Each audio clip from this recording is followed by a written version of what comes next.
Assalamualaikum warahmatullahi wabarakatuh. Apa kabarnya teman-teman semua?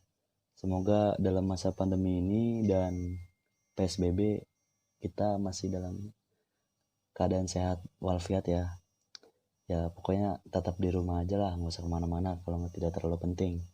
Oke, izinkan saya kali ini untuk memperkenalkan diri. Nama saya Jaluk Asmoro Pamungkas. Saya dari Pendidikan Masyarakat kelas B 2018. Oke, kali ini saya akan menjelaskan tentang ISPI. Apa itu ISPI? ISPI adalah singkatan atau kepanjangannya itu adalah International Society for Performance Improvement. Oke, kali ini akan saya jelaskan lebih lanjut di Baik teman-teman, kali ini saya akan menjelaskan tentang International Society for Performance Improvement atau disingkat ISPI. Mendefinisikan teknologi kinerja manusia sebagai pendekatan sistematis untuk meningkatkan produktivitas dan kompetensi menggunakan serangkaian metode dan prosedur dan strategi untuk memecahkan masalah untuk mewujudkan peluang yang terkait dengan kinerja manusia. Definisi tersebut dengan jelas mengungkapkan bahwa HPT mengambil pandangan sistematis dan berfokus pada hasil dan hasil. Kali ini ada 5 fase model HPT. Yang pertama itu ada fase analisis kinerja dari kebutuhan atau peluang. Coba teman-teman untuk lihat ke sebelah kiri ya. Analisis kinerja adalah proses mengidentifikasi persyaratan kinerja organisasi dan membandingkannya dengan tujuan dan kemampuannya. Fase pertama adalah saat masalah kinerja diidentifikasi atau peluang untuk peningkatan kinerja dikenali. Ada 3 jenis nih teman-teman. Yang pertama, analisis organisasi yang melihat ke dalam visi, misi, nilai, sasaran, dan strategi organisasi. Yang kedua, ada analisis lingkungan yang mengidentifikasi dan memprioritaskan realitas yang mendukung kinerja aktual. Yang ketiga, ada analisis gap yang menentukan kinerja aktual saat ini, kinerja yang diinginkan, dan perbedaan di antara keduanya. Seringkali wawancara, survei atau kuesioner, observasi, dan analisis dokumen digunakan dalam tahap 1 untuk mengumpulkan data untuk analisis. Oke, yang kedua itu ada tahap analisis penyebab. Analisis penyebab adalah untuk mengidentifikasi mengapa di balik analisis kinerja. Analisis penyebab sering menggunakan behavior engineering model atau model rekayasa perilaku, biasa disingkat BEM. Gilbert untuk menentukan penyebab kinerja baik dari dukungan lingkungan atau gudang perilaku pekerja. Tahap ketiga ada seleksi, desain, dan pengembangan intervensi. Intervensi ada solusi untuk masalah kinerja yang teridentifikasi. Intervensi dapat jatuh ke dalam kombinasi apapun di kategori berikut. Yang pertama, dukungan kinerja instruksional, pendidikan dan pelatihan, alat pembelajaran interaktif. Yang kedua, dukungan kinerja non-instruksional atau manajemen pengetahuan, alat bantu kerja, dokumentasi, dan standar kinerja pengguna dan sistem pendukung. Oke, yang ketiga ada analisis pekerjaan atau desain kerja.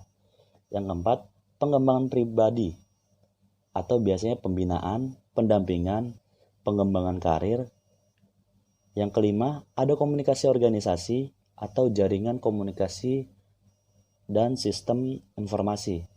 Dan yang keenam, desain atau pengembangan organisasi atau strategi tim, rekayasa ulang atau restrukturisasi. Yang terakhir nih, ada peningkatan kualitas atau Six Sigma, peningkatan kualitas berkelanjutan atau et al. Oke, yang selanjutnya ada tahap 4. Tahap 4 itu implementasi, intervensi, dan manajemen perubahan. Intervensi mewakili perubahan dapat menyebabkan resistensi, strategi untuk mengoptimalkan perubahan dan meminimalkan resistensi penting dalam fase proses HPT ini. Strategi yang diusulkan adalah pertama, ini menurut Stolovis dan Kip pada tahun 1999. Yang pertama adalah untuk menekankan positif, menetapkan keuntungan relatif, dan mendemonstrasikan dalam kurung pengembalian yang cepat untuk setiap biaya kerugian. Oke, yang kedua ada membuat sederhana, menetapkan tanda kutip bisa dilakukan melalui kisah sukses dan testimoni rekan, dan meminimalkan rintangan melalui sistem dukungan pengguna seperti bantuan kerja atau pelatihan. Yang ketiga adalah untuk membangun kompatibilitas, mengidentifikasikan kesamaan dalam aspek, prosedur, dan hasil dengan keadaan saat ini. Keempat adalah untuk mempromosikan kemampuan beradaptasi, menyoroti tidak ada kehilangan fungsionalitas. Yang kelima adalah fokus pada dampak sosial, mengidentifikasi orang dan kelompok kunci, transparan dan jujur, dan berkomunikasi dengan baik. Oke, baik teman-teman, yang terakhir ini ada fase kelima, yaitu evaluasi peningkatan berkelanjutan. Proses HPT yang lengkap mengukur dampak solusi dan mendorong peningkatan berkelanjutan.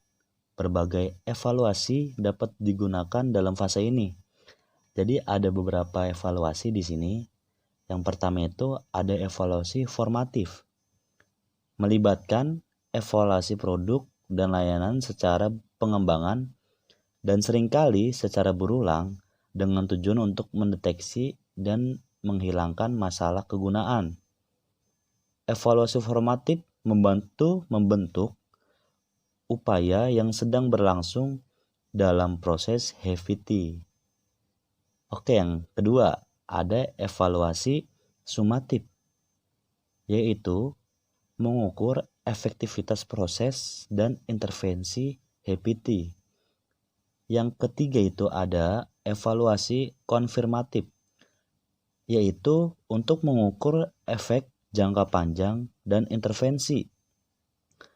Yang terakhir itu ada evaluasi meta, memastikan keakuratan dan kesesuaian dari setiap tahap proses evaluasi. Jadi bisa disimpulkan untuk yang terakhir ini fase kelima itu dalam evaluasi formatif, sumatif, konfirmatif, dan meta itu saling berhubungan ya teman-teman. Jadi jangan pernah lupakan salah satunya untuk proses dalam International Society for Performance Improvement. Jadi biar lebih akurat gitu teman-teman untuk evaluasinya. Itulah penjelasan singkat dari saya tentang International Society for Performance Improvement atau ISPI. Jadi mohon untuk diperhatikan ya setiap fase-fasenya. Oke, terima kasih. Wassalamualaikum warahmatullahi wabarakatuh.